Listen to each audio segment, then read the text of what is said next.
When people say we don't believe in global warming, I say, no, I believe in global warming. I don't believe that human CO2 is causing that warming. A few years ago, if you would ask me, I would tell you it's CO2. Why? Because just like everyone else in the public, I listened to what the media had to say. Each day, the news reports grow more fantastically apocalyptic. Politicians no longer dare to express any doubt about climate change. There is such intolerance of any dissenting voice. Are some of the worst climate criminals on the planet. This is the most politically incorrect thing possible, is to doubt this climate change orthodoxy. Global warming has gone beyond politics. It is a new kind of morality. Now, the Prime Minister's back from his holidays, unrepentant and unembarrassed about yet another long-haul destination. Yet, as the frenzy over man-made global warming grows shriller, many senior climate scientists say the actual scientific basis for the theory is crumbling. There were periods, for example, in Earth's history when we had 3 times as much CO2 as we have today, or periods when we had 10 times as much CO2 as we have today. And if CO2 has a large effect on climate, then you should see it in the temperature reconstruction. If we look at climate through the geological time frame, we would never suspect CO2 as a major climate driver. None of the major climate changes in the last 1,000 years can be explained by CO2. You can't say that CO2 will drive climate. It certainly never did in the past. I've often heard it said that there is a consensus of thousands of scientists on the global warming issue and that humans are causing a catastrophic change to the climate system. Well, I am one scientist, and there are many that simply think that is not true. Man-made global warming is no ordinary scientific theory. This morning, the Intergovernmental Panel on Climate Change made up of... It is presented in the media as having the stamp of authority of an impressive international organization. From the IPCC, the United Nations Intergovernmental Panel on Climate Change, or IPCC. The IPCC, like any UN body, is political. The final conclusions are politically driven. This claim that the IPCC is the world's top 1,500 or 2,500 scientists, you look at the bibliographies of the people and it's simply not true. There are quite a number of non-scientists. And to build the number up to 2,500, they have to start taking reviewers and government people and so on, anyone who ever came close to them. And none of them are asked to agree. Many of them disagree. Those people who are specialists but don't agree with the polemic and resign, and there have been a number that I know of, they are simply put on the author list and become part of this 2,500 of the world's top scientists. People have decided you have to convince other people that since no scientist disagrees, you shouldn't disagree either. But that, whenever you hear that in science, that's pure propaganda. This is a story of how a theory about climate turned into a political ideology. See, I don't even like to call it the environmental movement anymore because really it is a political activist movement, and they have become hugely influential at a global level. It is the story of the distortion of a whole area of science. Climate scientists need there to be a problem in order to get funding. We have a vested interest in creating panic, because then money will flow to climate science. There's one thing you shouldn't say, and that is, this might not be a problem.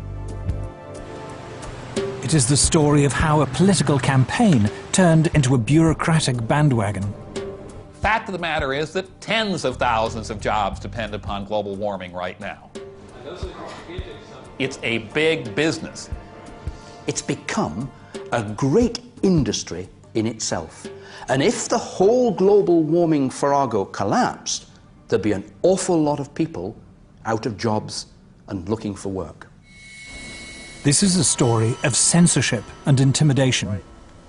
I have seen and heard their spitting fury at anybody who might disagree with them, which is not the scientific way. It is a story about Westerners invoking the threat of climatic disaster to hinder vital industrial progress in the developing world. One clear thing that emerges from the whole environmental debate is the point that there's somebody keen to kill the African dream, and the African dream is to develop. The environmental movement has evolved into the strongest force there is for preventing development in the developing countries. The global warming story is a cautionary tale of how a media scare became the defining idea of a generation. The whole global warming business has become like a religion. And people who disagree are called heretics. I'm a heretic. The makers of this program are all heretics.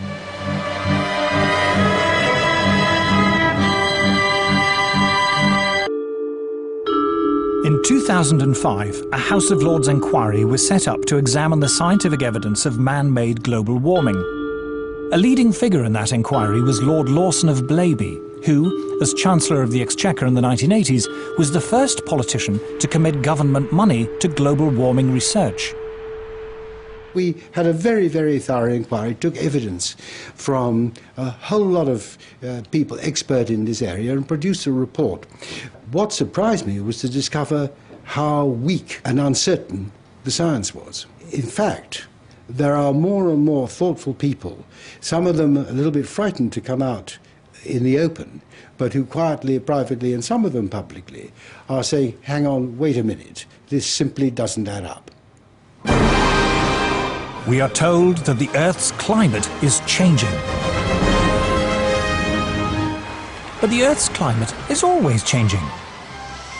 In Earth's long history, there have been countless periods when it was much warmer and much cooler than it is today, when much of the world was covered by tropical forests or else vast ice sheets. The climate has always changed, and changed without any help from us humans. We can trace the present warming trend back at least 200 years, to the end of a very cold period in Earth's history. This cold spell is known to climatologists as the Little Ice Age. Let it snow, let it snow, let it snow.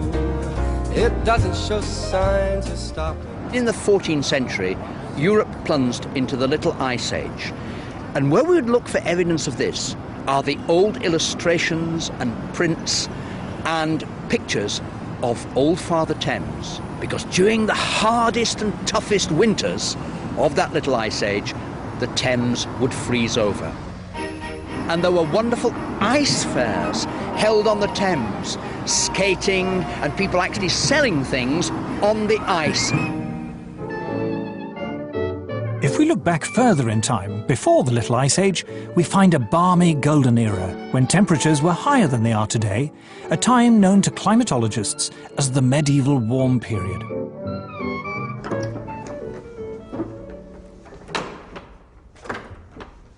It's important that people know that climate enabled a quite different lifestyle in the medieval period. We have this view today that warming is going to have apocalyptic outcomes. In fact, wherever you describe this warm period, it appears to be associated with riches. We're having a heat wave. In Europe, this was the great age of the cathedral builders, a time when, according to Chaucer, vineyards flourished even in the north of England. All over the city of London, there are little memories of the vineyards that grew in the medieval warm period. So this was a wonderfully rich time. And this little church, in a sense, symbolizes it, because it comes from a period of great wealth. Going back in time further still, before the medieval warm period, we find more warm spells, including a very prolonged period during the Bronze Age, known to geologists as the Holocene maximum, when temperatures were significantly higher than they are now for more than 3 millennia. If we go back 8,000 years in the Holocene period, our current interglacial, it was much warmer than it is today. Now the polar bears obviously survived that period. They're with us today. They are very adaptable, and these warm periods in the past, what we call hypsithermals, pose no problem for them. Climate variation in the past is clearly natural. So why do we think it's any different today? In the current alarm about global warming, the culprit is industrial society. Thanks to modern industry, luxuries once enjoyed exclusively by the rich are now available in abundance to ordinary people.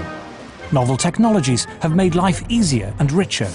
Modern transport and communications have made the world seem less foreign and distant. Industrial progress has changed our lives. But has it also changed the climate? According to the theory of man-made global warming, industrial growth should cause the temperature to rise. But does it? Anyone who goes around and says that carbon dioxide is responsible for most of the warming of the 20th century hasn't looked at the basic numbers. Industrial production in the early decades of the 20th century was still in its infancy, restricted to only a few countries, handicapped by war and economic depression. After the Second World War, things changed. Consumer goods like refrigerators and washing machines and TVs and cars began to be mass-produced for an international market. Historians call this global explosion of industrial activity the post-war economic boom. So how does the industrial story compare with the temperature record? Since the mid-19th century, the Earth's temperature has risen by just over ½ degree Celsius. But this warming began long before cars and planes were even invented. What's more, most of the rise in temperature occurred before 1940, during a period when industrial production was relatively insignificant. After the Second World War, during the post-war economic boom, temperatures, in theory, should have shot up. But they didn't. They fell. Not for 1 or 2 years, but for 4 decades. In fact, paradoxically, it wasn't until the world economic recession in the 1970s that they stopped falling. CO2 began to increase exponentially in about 1940, but the temperature actually began to decrease 1940, continued till about 1975. So this is the opposite relation. When the CO2 is increasing rapidly, but yet the temperature is decreasing, then we cannot say that CO2 and the temperature go together. Temperature went up significantly up to 1940 when human production of CO2 was relatively low. And then in the post-war years, when industry and the whole economies of the world really got going, and human production of CO2 just soared, the global temperature was going down. In other words, the facts didn't fit the theory. Just at a time when, after the Second World War, industry was booming, carbon dioxide was increasing, and yet the Earth was getting cooler and starting off scares of a coming ice age, it made absolutely no sense. It still doesn't make sense. Why do we suppose that carbon dioxide is responsible for our changing climate? CO2 forms only a very small part of the Earth's atmosphere. In fact, we measure changes in the level of atmospheric CO2 in tens of parts per million. If you take CO2 as a percentage of all the gases in the atmosphere, the oxygen, the nitrogen, and argon, and so on, it's 0.054%. It's an incredibly small portion. And then, of course, you've got to take that portion that supposedly humans are adding, which is the focus of all the concern, and it gets even smaller. Although CO2 is a greenhouse gases themselves only form a small part of the atmosphere. What's more, CO2 is a relatively minor greenhouse gas. The atmosphere is made up of a multitude of gases. A small percentage of them we call greenhouse gases. And of that very small percentage of greenhouse gases, 95% of it is water vapor. It's the most important greenhouse gas. Water vapor is a greenhouse gas, by far the most important greenhouse gas. So is there any way of checking whether the recent warming was due to an increase in greenhouse gas? There is only one way to tell, and that is to look up in the sky, or a part of the sky known to scientists as the troposphere. If it's greenhouse warming, you get more warming in the middle of the troposphere, the first 10, 12 kilometers of the atmosphere, than you do at the surface. There are good theoretical reasons for that, having to do with how the greenhouse works. The greenhouse effect works like this. The sun sends its heat down to Earth. If it weren't for greenhouse gases, this solar radiation would bounce back into space, leaving the planet cold and uninhabitable. Greenhouse gas traps the escaping heat in the Earth's troposphere, a few miles above the surface. And it's here, according to the climate models, that the rate of warming should be highest, if it's greenhouse gas that's causing it. All the models, every one of them, calculates that the warming should be faster as you go up from the surface into the atmosphere. And in fact, the maximum warming over the equator should take place at an altitude of about 10 kilometers. A scientist largely responsible for measuring the temperature in the Earth's atmosphere is Professor John Christie. In 1991, he was awarded NASA's Medal for Exceptional Scientific Achievement, and in 1996 received a special award from the American Meteorological Society for fundamentally advancing our ability to monitor climate. He was a lead author on the UN's Intergovernmental Panel on Climate Change, or IPCC. There are two ways to take the temperature in the Earth's atmosphere: satellites and weather balloons. What we found consistently is that in a great part of the planet, that the bulk of the atmosphere is not warming as much as we see at the surface in this region. And that's a real head scratcher for us, because the theory is pretty straightforward. And the theory says that if the surface warms, the upper atmosphere should warm rapidly. The rise in temperature of that part of the atmosphere is not very dramatic at all, and really does not match the theory that climate models are expressing at this point. One of the problems that is plaguing the models is that they predict that as you go up through the atmosphere, except in the polar regions, that the rate of warming increases. And it's quite clear from two data sets, not just satellite data, which everybody talks about, but from weather balloon data, that you don't see that effect. In fact, it looks like the surface temperatures are warming slightly more than the upper air temperatures. That's a big difference. That data gives you a handle on the fact that what you're seeing is warming that probably is not due to greenhouse gases. That is, the observations do not show an increase with altitude. In fact, most observations show a slight decrease in the rate of warming with altitude. So in a sense, you can say that the hypothesis of man-made global warming is falsified by the evidence. So the recent warming of the Earth happened in the wrong place and at the wrong time. Most of the warming took place in the early part of the 20th century and occurred mostly at the Earth's surface, the very opposite of what should have happened according to the theory of man-made global warming. I am Al Gore. I used to be the next president of the United States of America. Former Vice President Al Gore's emotional film, An Inconvenient Truth, is regarded by many as the definitive popular presentation of the theory of man-made global warming. His argument rests on one all-important piece of evidence taken from ice core surveys in which scientists drilled deep into the ice to look back into Earth's climate history hundreds of thousands of years. The first ice core survey took place in Vostok in the Antarctic. What it found, as Al Gore correctly points out, was a clear correlation between carbon dioxide and temperature. We're going back in time now, 650,000 years. Here's what the temperature has been on our Earth. Now, one thing that kind of jumps out at you is, did they ever fit together?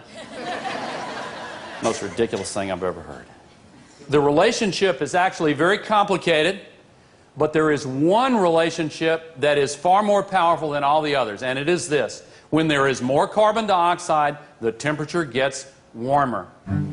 Al Gore says the relationship between temperature and CO2 is complicated, but he doesn't say what those complications are. In fact, there was something very important in the ice core data that he failed to mention. Professor Ian Clark is a leading Arctic paleoclimatologist who looks back into the Earth's temperature record tens of millions of years. When we look at climate on long scales, we're looking for geological material that actually records climate If we're to take an ice sample, for example, we use isotopes to reconstruct temperature, but the atmosphere that's imprisoned in that ice, we liberate, and then we look at the CO2 content. Professor Clark and others have indeed discovered, as Al Gore says, a link between carbon dioxide and temperature. But what Al Gore doesn't say is that the link is the wrong way round. So here we're looking at the ice core record from Vostok, and in the red we see temperature going up from early time to later time at a very key interval when we came out of a glaciation. And we see the temperature going up, and then we see the CO2 coming up. CO2 lags behind that increase. It's got an 800-year lag, so temperature is leading CO2 by 800 years. There have now been several major ice core surveys. Every one of them shows the same thing. The temperature rises or falls, and then, after a few hundred years, carbon dioxide follows. So obviously, carbon dioxide is not the cause of that warming. In fact, we can say that the warming produced the increase in carbon dioxide. CO2 clearly cannot be causing temperature changes. It's a product of temperature. It's following temperature changes. The ice core record goes to the very heart of the problem we have here. They said, if the CO2 increases in the atmosphere as a greenhouse gas, then the temperature will go up. But the ice core record shows exactly the opposite. So the fundamental assumption, the most fundamental assumption of the whole theory of climate change due to humans is shown to be wrong. But how can it be that higher temperatures lead to more CO2 in the atmosphere? To understand this, we must first restate the obvious point that carbon dioxide is a natural gas produced by all living things. Few things annoy me more than to hear people talking about carbon dioxide as being a pollutant. You're made of carbon dioxide. I'm made of carbon dioxide. Carbon dioxide is how living things grow. What's more, humans are not the main source of carbon dioxide. Humans produce a small fraction in the single digits percentage-wise of the CO2 that is produced in the atmosphere. Volcanoes produce more CO2 each year than all the factories and cars and planes and other sources of man-made carbon dioxide put together. More still comes from animals and bacteria, which produce about 150 gigatons of CO2 each year, compared to a mere 6.5 gigatons from humans. An even larger source of CO2 is dying vegetation, from falling leaves, for example, in the autumn. But the biggest source of CO2 by far is the oceans.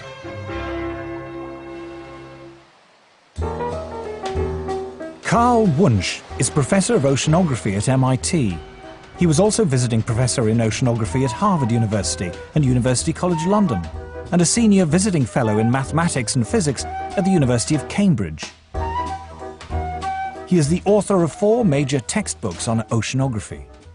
The ocean is the major reservoir into which carbon dioxide goes when it comes out of the atmosphere, or from which it is re-emitted to the atmosphere. If you heat the surface of the ocean, it tends to emit carbon dioxide.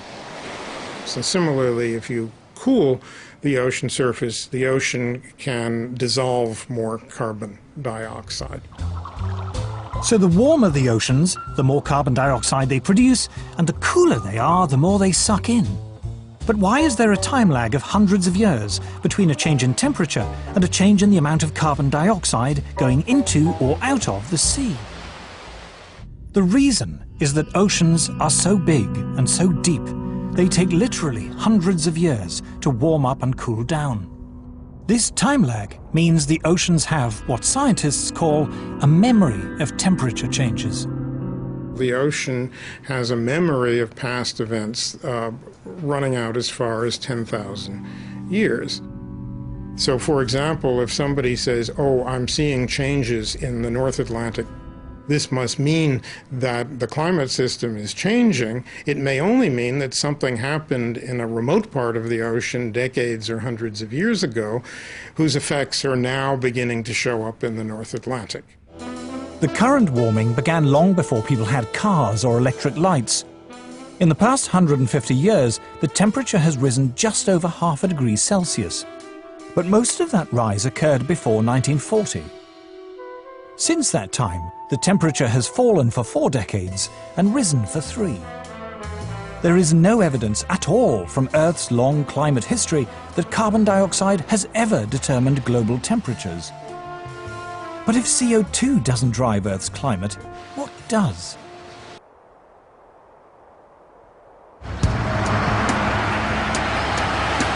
The common belief that carbon dioxide is driving climate change is at odds with much of the available scientific data. Data from weather balloons and satellites, from ice core surveys, and from the historical temperature records. But if CO2 isn't driving climate, what is? Isn't it bizarre to think that it's humans, you know, when we're filling up our car, turning on our lights, that we're the ones controlling climate? Just look in the sky. Look at that massive thing, the sun. Even humans at our present 6.5 billion are minute relative to that.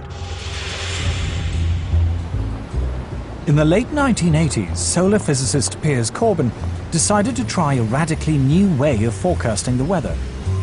Despite the huge resources of the official Met Office, Corbyn's new technique consistently produced more accurate results. He was hailed in the national press as a super weatherman. The secret of his success was the sun.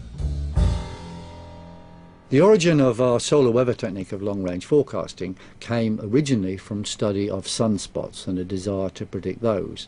And then I realised it was actually much more interesting to use the sun to predict the weather.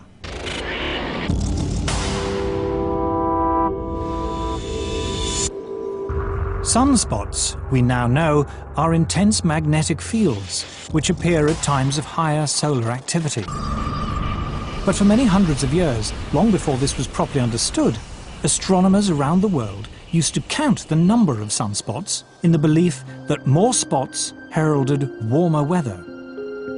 In 1893, the British astronomer Edward Maunder observed that during the Little Ice Age, there were barely any spots visible on the sun, a period of solar inactivity which became known as the Maunder minimum. But how reliable are sunspots as an indicator of the weather? Okay, bye. I decided to test it by gambling on the weather through William Hill against what the Met Office said was a normal expectation. And I won money month after month after month after month. Last winter the Met Office said it could be or would be an exceptionally cold winter. We said, no, that is nonsense, it's going to be very close to normal. And we specifically said when it would be cold, i.e. after Christmas and February. We were right, they were wrong. In 1991, senior scientists at the Danish Meteorological Institute decided to compile a record of sunspots in the 20th century and compare it with the temperature record.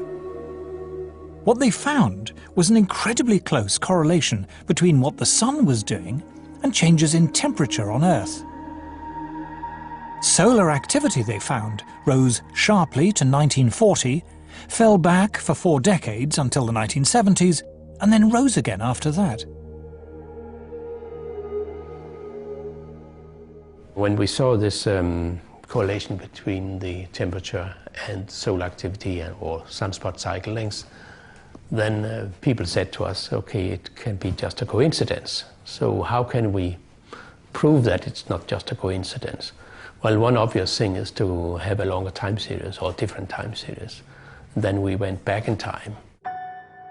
So Professor Friis Christiansen and his colleagues examined 400 years of astronomical records to compare sunspot activity against temperature variation. Once again, they found that variations in solar activity were intimately linked to temperature variation on Earth. It was the sun, it seemed, not carbon dioxide or anything else, that was driving changes in the climate. In a way, it's not surprising. The sun affects us directly, of course, when it sends down its heat. But we now know the sun also affects us indirectly through clouds. Clouds have a powerful cooling effect, but how are they formed? In the early 20th century, scientists discovered that the Earth was constantly being bombarded by subatomic particles. These particles, which they called cosmic rays, originated, it was believed, from exploding supernovae far beyond our solar system.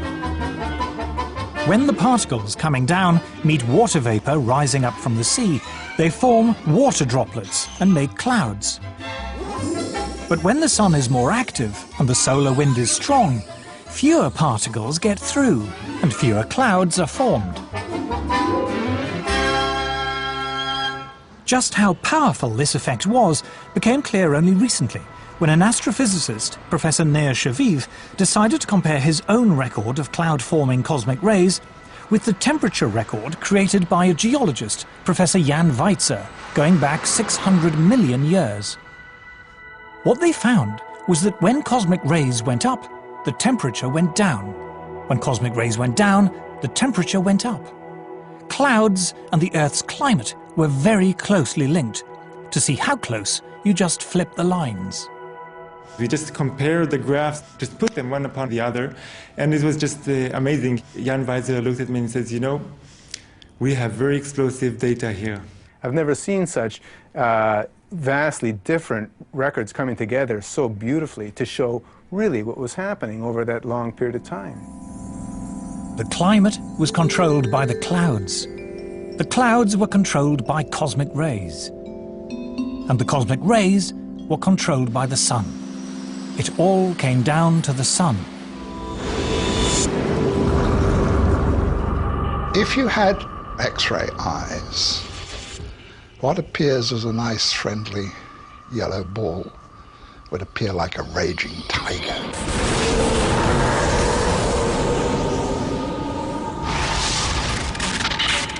The sun is an incredibly violent beast, and it's throwing out great explosions and puffs of gas, an endless solar wind that's forever rushing past the Earth. We're, in a certain sense, inside the atmosphere of the sun. The intensity of its magnetic field more than doubled during the 20th century. In 2005, astrophysicists from Harvard University published the following graph in the official journal of the American Geophysical Union. The blue line represents temperature change in the Arctic over the past 100 years. And here is the rise in carbon dioxide over the same period.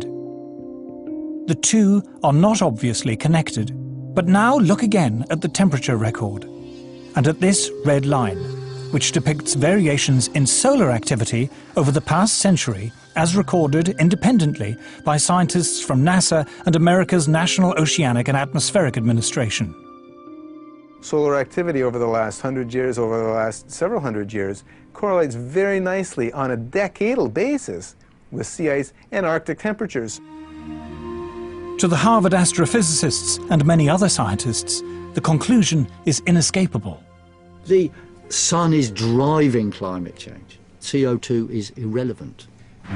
But why, if this is so, are we bombarded day after day with news items about man-made global warming? Why do so many people in the media and elsewhere regard it as an undisputed fact? To understand the power of global warming theory, we must tell the story of how it came about.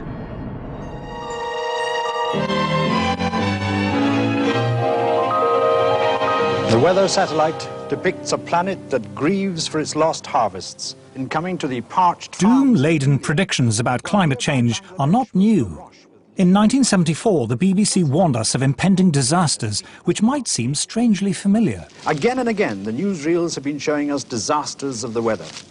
The American Midwest suffered its worst drought since the 1930s, and tornadoes were on the rampage. And what was going to be the cause of these disasters? The man behind the series was former New Scientist editor Nigel Calder. In the Weather Machine, we reported the mainstream opinion of the time, which was global cooling and the threat of a new ice age. Nature's ice dwarfs us. At After 4 decades of falling temperatures, experts warned that a cooler world would have catastrophic consequences. There's the ever-present threat of a big freeze. Will a new ice age claim our lands and bury our northern cities? But amid the doom and gloom, there was one voice of hope. A Swedish scientist called Bert Bolin tentatively suggested that man-made carbon dioxide might help to warm the world, although he wasn't sure. And there is a lot of oil, and there are vast amounts of coal left. We seem to be burning it with an ever-increasing rate. And if we go on doing this, in about 50 years' time, the climate may be a few degrees warmer than today. We just don't know. We were also the first to put Bert Bolin of Sweden on international television talking about the dangers of carbon dioxide. And I remember being bitterly criticized by top experts for indulging him in his fantasy. Climate hunters... At the height of the cooling scare in the 70s, Bert Bolin's eccentric theory of man-made global warming seemed absurd. 2 things happened to change that. First, temperatures started to rise. And second, the miners went on strike.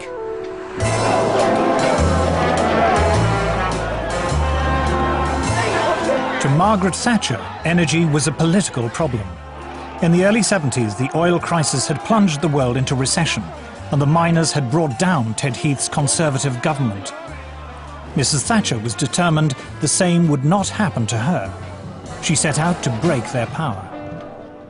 What we have seen in this country is the emergence of an organized revolutionary minority who are prepared to exploit industrial disputes, but whose real aim is the breakdown of law and order and the destruction of democratic parliamentary government. The politicization of this subject started with Margaret Thatcher. She was very concerned always, I remember when I was Secretary of State for Energy, to promote nuclear power. Long before the issue of climate change came up, because she was concerned about energy security, and she didn't trust the Middle East, and she didn't trust the National Union of Mine Workers. So she didn't trust oil, and she didn't trust coal. So therefore she felt we really had to push ahead with nuclear power. And then when the climate change, global warming thing came up, she felt, well, this is great. This is another argument, because it doesn't have any carbon dioxide emissions. This is another argument why you should go for nuclear. And that is what she was really largely saying. It's been misrepresented since then. And so she said to the scientists, she went to the Royal Society and she said, there's money on the table for you to prove this stuff. So, of course, they went away and did that. Inevitably, the moment politicians put their weight behind something and attach their name to it in some ways, of course, money will flow. That's the way it goes. And inevitably, research, development, institutions started to bubble up, if we can put it that way, which were going to be researching climate, but with a particular emphasis on the relationship between carbon dioxide and temperature. At the request of Mrs. Thatcher, the UK Met Office set up a climate modelling unit which provided the basis for a new international committee called the Intergovernmental Panel on Climate Change, or IPCC. They came out with the first big report which predicted climatic disaster as a result of global warming. I remember going to the scientific press conference and being amazed by 2 things. First, the simplicity and eloquence of the message and the vigour with which it was delivered. And secondly, the total disregard of all climate science up till that time, including, incidentally, the role of the sun, which had been the subject of a major meeting at the Royal Society just a few months earlier. But the new emphasis on man-made carbon dioxide as a possible environmental problem didn't just appeal to Mrs. Thatcher. It was certainly something very favourable to the environmental idea, what I call the medieval environmentalism of let's get back to the way things were in medieval times and get rid of all these dreadful cars and machines. They loved it because carbon dioxide was for them an emblem of industrialization.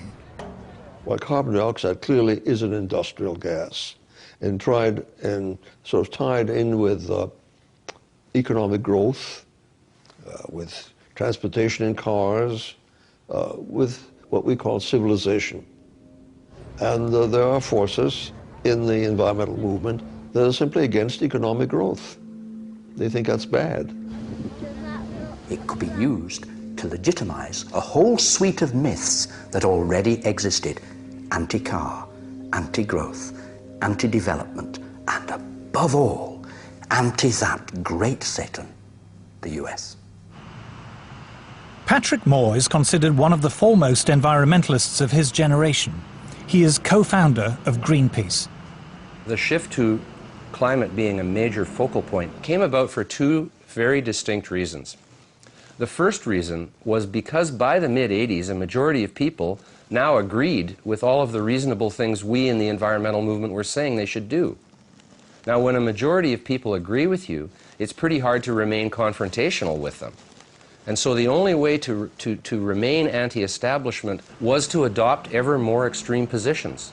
When I left Greenpeace, it was in the midst of them adopting a campaign to ban chlorine worldwide.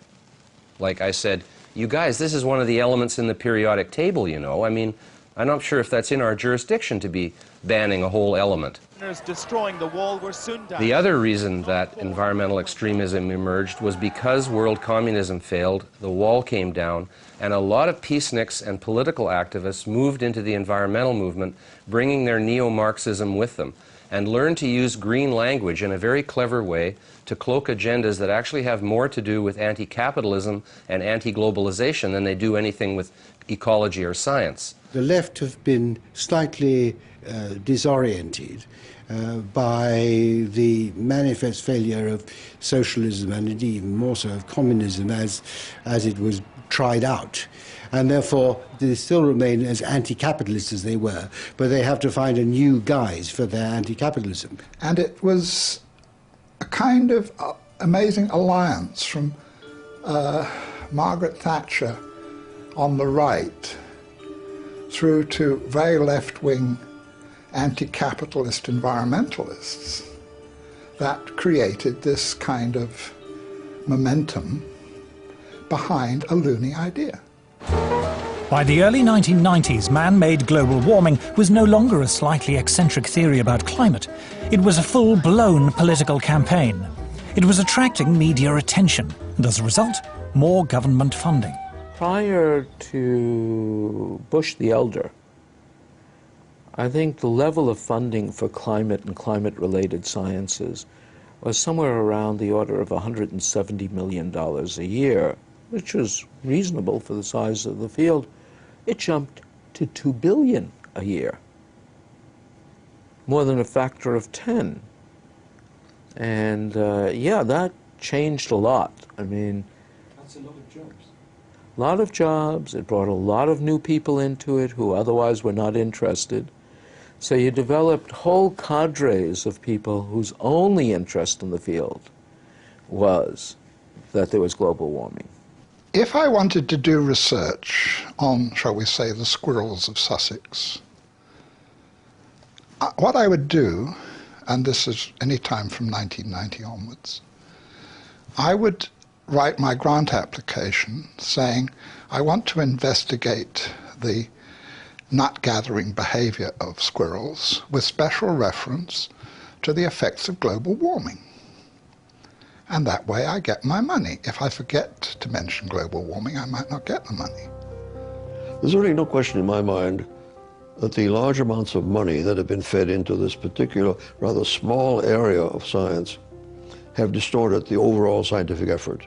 We're all competing for funds. And if your field is the focus of concern, you have that much less work rationalizing why your field should be funded.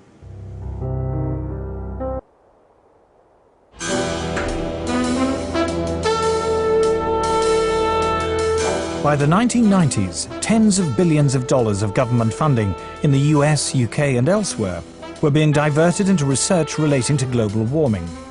A large portion of those funds went into building computer models to forecast what the climate will be in the future. But how accurate are those models? Dr. Roy Spencer was Senior Scientist for Climate Studies at NASA's Marshall Space Flight Center. He has been awarded medals for exceptional scientific achievement from both NASA and the American Meteorological Society. Climate models are only as good as the assumptions that go into them, and they have hundreds of assumptions.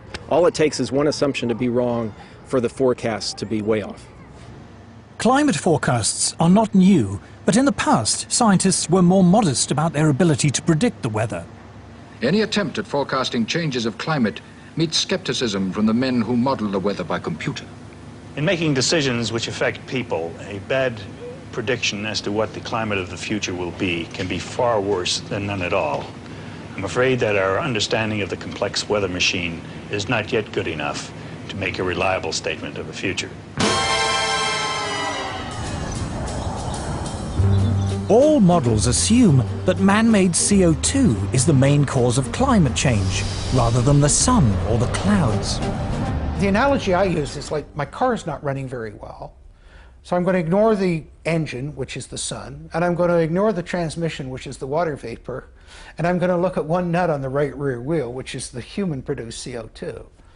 It's that, the science is that bad. If you haven't understood the climate system, if you haven't understood all the components, the cosmic rays, the solar, the CO2, the water vapor, the clouds, and put it all together, if you haven't got all that, then your model isn't worth anything. The range of climate forecasts varies greatly. These variations are produced by subtly altering the assumptions upon which the models are based. The models are so complicated, you can often adjust them in such a way that they do something very exciting. I've worked with modelers, I've done modeling, and with a mathematical model and you tweak parameters, you can model anything. You can make it warmer, you can make it get colder by changing things. Since all the models assume that man-made CO2 causes warming, one obvious way to produce a more impressive forecast is to increase the amount of imagined man-made CO2 going into the atmosphere. We put an increase in carbon dioxide in them that is 1% per year. It's been 0.49% per year for the last 10 years, 0.42 for the 10 years before that, and 0.43 for the 10 years before that. So the models have twice as much greenhouse warming radiation going in them as is known to be happening. It shouldn't shock you that they predict more warming than is occurring. Models predict what the temperature might be in 50 or 100 years' time. It is one of their peculiar features that long-range climate forecasts are only proved wrong long after people have forgotten about them.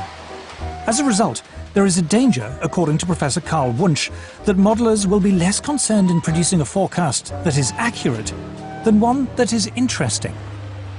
Even within the scientific community, you see, it's a problem. If I run a complicated model and I do something to it, like melt a lot of ice into the ocean, and nothing happens, it's not likely to get printed. But if I run the same model and I adjust it in such a way that something dramatic happens to the ocean circulation, like the heat transport turns off, it will be published. People will say this is very exciting. It will even get picked up by the media. So there is a bias, there's a very powerful bias within the media and within the science community itself toward results which are dramatizable. The Earth freezes over. That's a much more interesting story than saying, well, you know, it fluctuates around. Sometimes the mass flux goes up by 10%, sometimes it goes down by 20%, but eventually it comes back. Well, you know, which would you do a story on? I mean, that's what it's about. To the untrained eye, computer models look impressive, and they give often wild speculation about the climate the appearance of rigorous science. They also provide an endless source of spectacular stories for the media. The thing that has amazed me as a lifelong journalist is how the most elementary principles of journalism seem to have been abandoned on this subject. In fact, the theory of man-made global warming has spawned an entirely new branch of journalism. You've got a whole new generation of reporters, environmental journalists. Now, if you're an environmental journalist, and if the global warming story goes in the trash can, so does your job. It really is that crude. And the reporting has to get more and more hysterical because there are still, fortunately, a few hardened news editors around who will say, you know, this is what you were saying 5 years ago. Ah, but now it's much, much worse. You know, there's going to be 10 feet of sea level rise by next Tuesday or something. They have to keep on getting shriller and shriller and shriller. It is now common in the media to lay the blame for every storm or hurricane on global warming. But is there any scientific basis for this? This is purely propaganda. Every textbook in meteorology is telling you the main source of weather disturbances is the temperature difference between the tropics and the pole. And we're told in a warmer world, this difference will get less. Now that would tell you you'll have less storminess, you'll have less variability. But for some reason that isn't considered catastrophic. So you're told the opposite. News reports frequently argue that even a mild increase in global temperature could lead to a catastrophic melting of the polar ice caps. But what does Earth's climate history tell us? We happen to have temperature records of Greenland that go back thousands of years. Greenland has been much warmer. Just 1,000 years ago, Greenland was warmer than it is today, yet it didn't have a dramatic melting event. Even if we talk about something like permafrost, a great deal of the permafrost, that icy layer under the forests of Russia, for example, 7,000 or 8,000 years ago melted far more than we're having any evidence about it melting now. So in other words, this is a historical pattern again, but the world didn't come to a crunching halt because of it. Professor Siunishi Akasofu is head of the International Arctic Research Center in Alaska. The IARC is the world's leading Arctic research institute. Professor Akasofu insists that over time, the ice caps are always naturally expanding and contracting.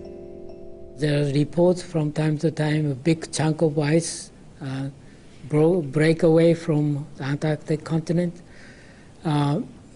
Those must have been happening all the time.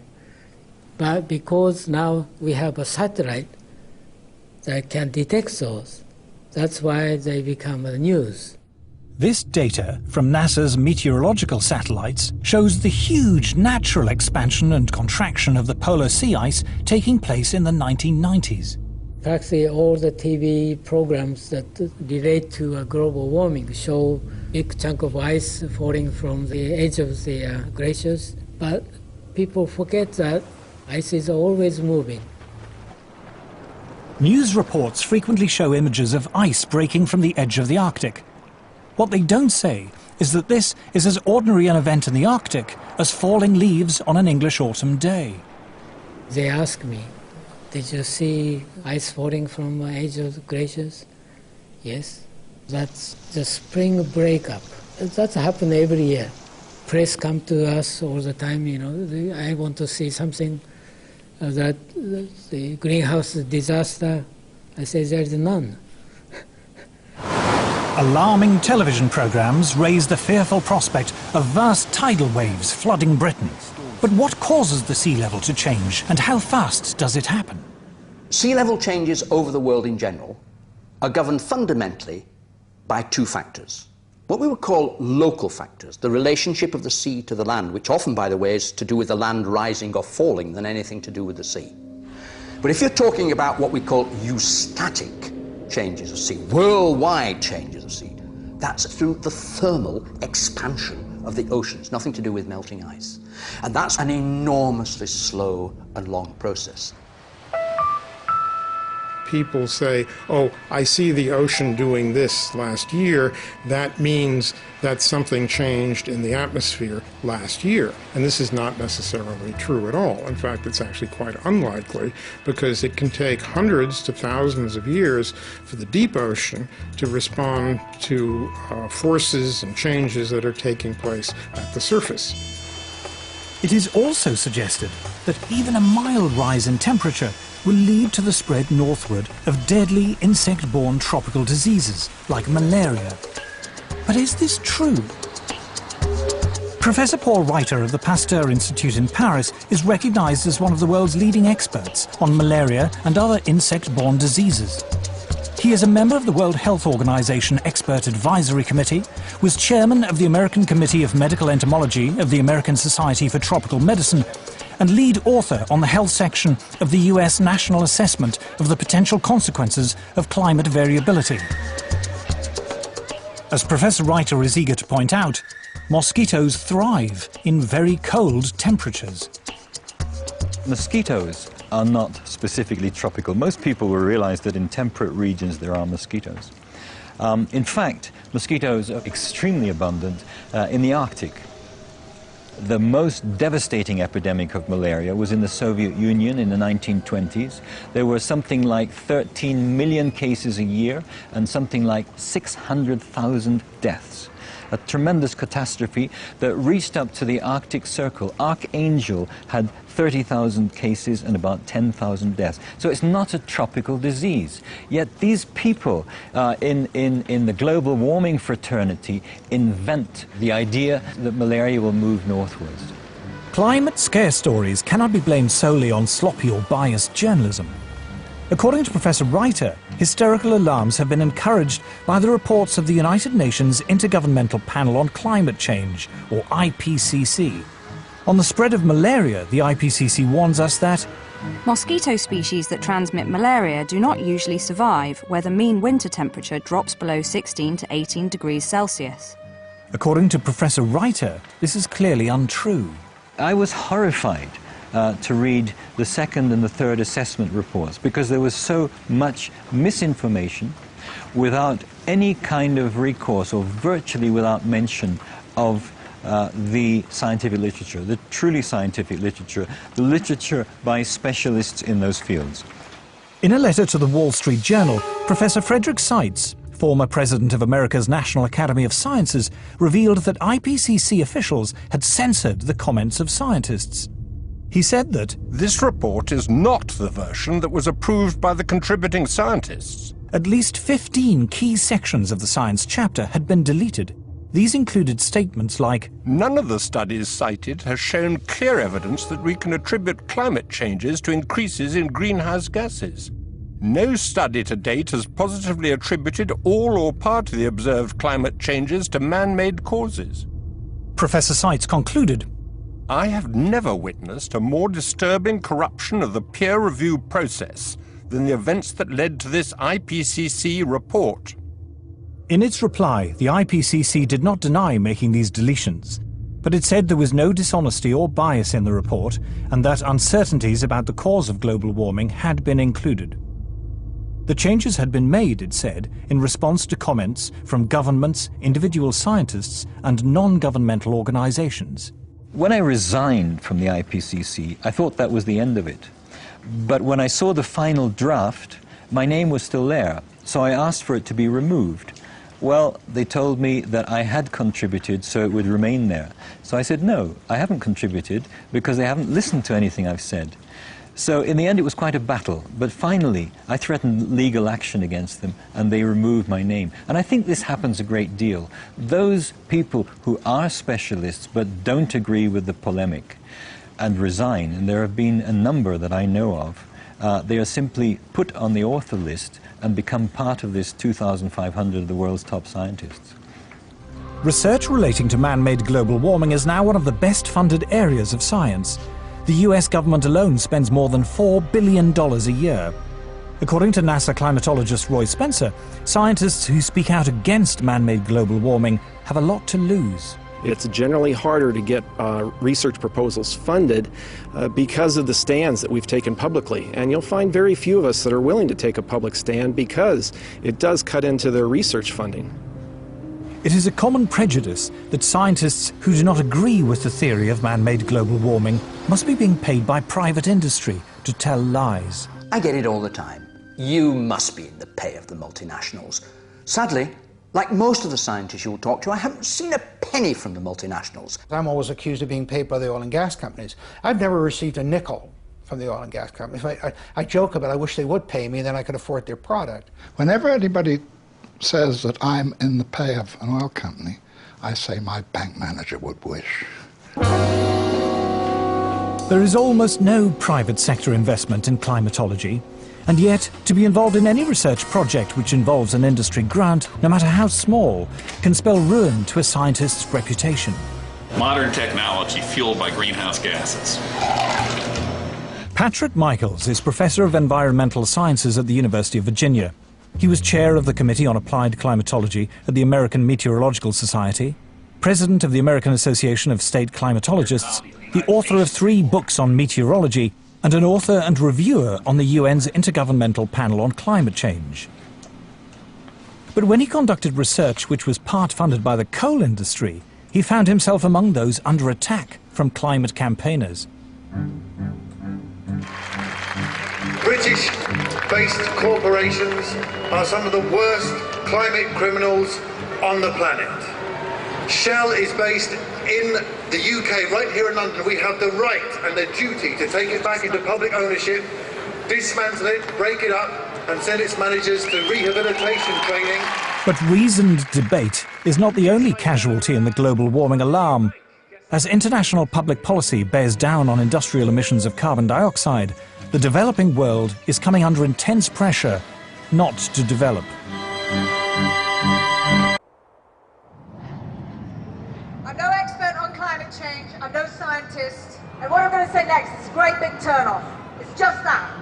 Turning off anything you don't need, you're not using. It's easier than you think to make a difference. Delegates from around the world are flying into Nairobi for a conference sponsored by the UN to talk about global warming. Civil servants, professional NGO campaigners, carbon offset fund managers, environmental journalists and others will discuss every aspect of man-made climate change, from how to promote solar panels in Africa to the relationship between global warming and sexism. The conference lasts 10 days. The number of delegates exceeds 6,000. The billions of dollars invested in climate science means there is a huge constituency of people dependent upon those dollars. And they will want to see that carry forward. It happens in any bureaucracy. Where I live, we have a local council global warming officer. There's a huge tail out there of people who have, in one way or another, been recruited to join this particular bandwagon. Anybody who stands up and says, hey, wait a minute, let's look at this coolly and rationally and carefully and see actually how much merit, how much this stands up, they will be ostracized. Scientists, accustomed to the relative civility and obscurity of academic life, suddenly find themselves publicly attacked if they dare to challenge the theory of man-made global warming, vilified by campaign groups and even within their own universities. It's the old English saying, if you stand up in the coconut shy, they're going to throw at you. So I understand that there's going to be some of that, but it gets pretty difficult and pretty nasty and very personal. And there've been, death threats and all sorts of things. And so I'm not doing it for my health. These days, if you are skeptical about the litany around climate change, you're suddenly like as if you're a Holocaust denier. The environmental movement, really, it is a political activist movement, and they have become hugely influential at a global level. And every politician is aware of that today. Whether you're on the left, in the middle, or the right, you have to pay homage to the environment. In the past month, the global warming campaign has won a great victory. The United States government, once a bastion of resistance, has succumbed. George Bush is now an ally. Western governments have now embraced the need for international agreements to restrain industrial production in the developed and developing world. But at what cost? Paul Driesen is a former environmental campaigner. My big concern with global warming is that the policies being pushed to supposedly prevent global warming are having a disastrous effect on the world's poorest people. Global warming campaigners say it does no harm to be on the safe side. Even if the theory of man-made climate change is wrong, we should impose draconian measures to cut carbon emissions just in case. They call this the precautionary principle. The precautionary principle is a very interesting beast. It's basically used to promote a particular agenda and ideology. It's always used in one direction only. It talks about the risks of using a particular technology, fossil fuels, for example, but never about the risks of not using it.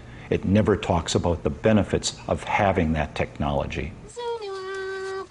Anne Muagela is about to cook a meal for her children. She is one of the 2 billion people, a third of the world's population, who have no access to electricity. Instead, they must burn wood or dried animal dung in their homes. The indoor smoke this creates is the deadliest form of pollution in the world. According to the World Health Organization, 4 million children under the age of 5 die each year from respiratory diseases caused by indoor smoke, and many millions of women die early from cancer and lung disease for the same reason. If you were to ask a rural person to define development, they'll tell you, yes, I'll know I've moved to the next level when I have electricity. Actually, not having electricity creates such a long chain of problems, because the first thing you will miss is the light. So you get that they have to go to sleep earlier because there's no light. There's no reason to stay awake. I mean, you can't talk to each other in darkness. No refrigeration or modern packaging means that food cannot be kept. A fire in the hut is too smoky and consumes too much wood to be used as heating. There is no hot water. We in the West cannot begin to imagine how hard life is without electricity. The life expectancy of people who live like this is terrifyingly short, their existence impoverished in every way. A few miles away, the UN is hosting its conference on global warming in its plush gated headquarters. The gift shop is selling souvenirs of peasant tribal life, while delegates discuss how to promote what are described as sustainable forms of electrical generation. Africa has coal, and Africa has oil, but environmental groups are campaigning against the use of these cheap sources of energy. Instead, they say Africa and the rest of the developing world should use solar and wind power. A short drive out of Nairobi, we find our first solar panel. A Kenyan public health official has brought us to a clinic which serves several villages. The only electrical implements in the clinic are the electric lights and a refrigerator in which to keep vaccines, medicine and blood samples. Electricity is provided by 2 solar panels. So what can it do successfully? Lighting. Lighting only? Yes. What happens when you put lighting plus the refrigerator and others? What happens? It sounds an alarm. It sounds an alarm? Yeah. Then can we maybe see that?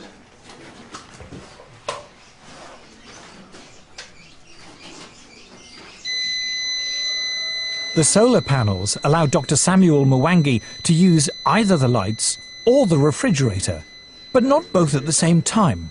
If he does, the electricity shuts down. Wind and solar power are notoriously unreliable as a source of electricity and are at least 3 times more expensive than conventional forms of electrical generation. The question would be, how many people in Europe, how many people in the United States are already using that kind of energy? And how cheap is it? You see, if it's expensive for the Europeans, if it's expensive for the Americans, and we are talking about poor Africans, it doesn't make sense. The rich countries can afford to engage in some luxurious experimentation with other forms of energy. But for us, we are still at the stage of survival. To former environmentalist Paul Driesen, the idea that the world's poorest people should be restricted to using the world's most expensive and inefficient forms of electrical generation is the most morally repugnant aspect of the global warming campaign. Let me make one thing perfectly clear. If we're telling the third world that they can only have wind and solar power, what we are really telling them is you cannot have electricity.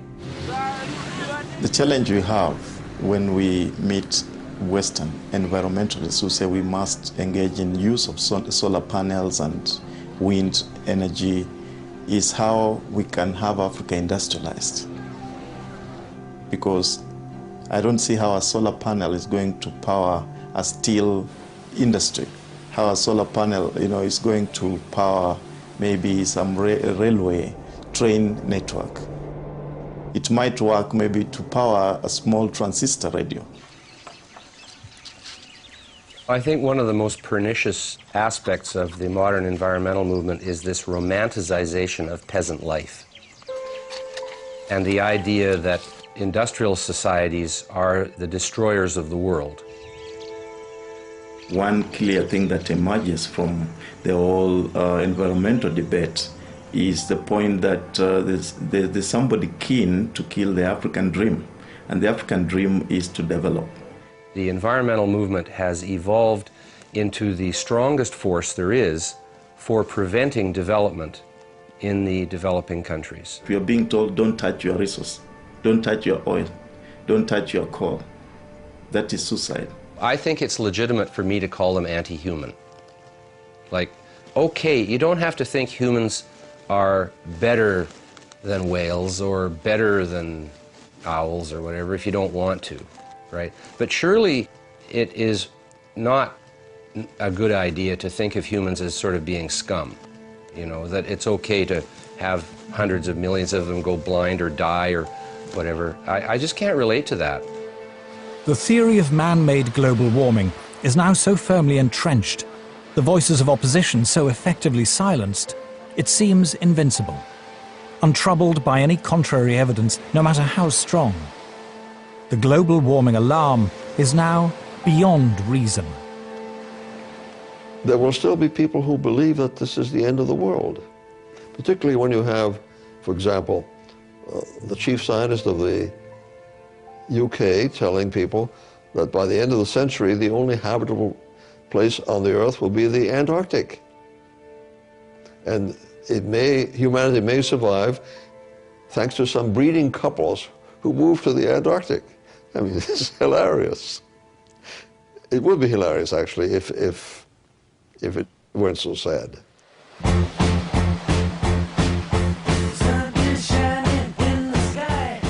3:15 tonight, dispatches, and how green are our politicians and business leaders.